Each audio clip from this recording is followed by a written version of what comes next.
Doctor Yunus রাষ্ট্রপতিকে বলেছেন, আমার কণ্ঠ দমন করা হয়েছে। ফেব্রুয়ারিতে অনুষ্ঠিত হতে যাওয়া জাতীয় সংসদ নির্বাচনের পূর্বে পদত্যাগ করার সিদ্ধান্ত গ্রহণের ইচ্ছা প্রকাশ করেছেন রাষ্ট্রপতি মোহাম্মদ সাহাবুদ্দিন।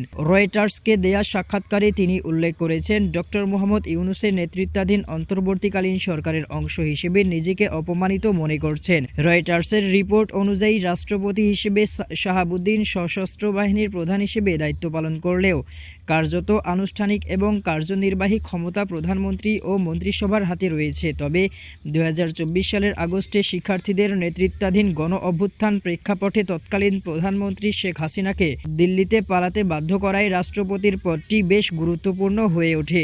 সংসদ ভেঙে পড়ার পর তিনি দেশের একমাত্র সাংবিধানিক কর্তৃপক্ষ হিসেবে দায়িত্ব পালন করছেন।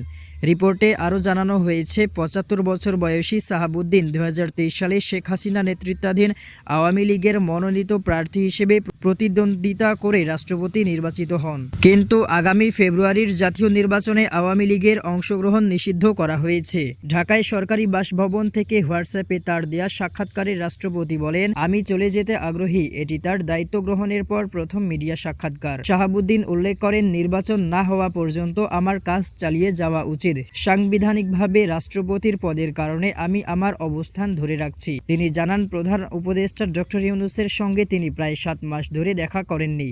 তার প্রেস বিভাগকে সরিয়ে ফেলা হয়েছে এবং সেপ্টেম্বর মাসে বিশ্বব্যাপী বাংলাদেশি দূতাবাসগুলো থেকেও তার ছবিগুলো অপসারিত হয়েছে। রাষ্ট্রপতি উল্লেখ করেন, এক রাতের মধ্যে সব দূতাবাস থেকে রাষ্ট্রপতির ছবি সরিয়ে ফেলা হয়েছে। জনগণের কাছে একটি ভুল বার্তা যায় যে রাষ্ট্রপতিকে দূতাবাস থেকে রাষ্ট্রপতিকে সরিয়ে দেওয়া হবে।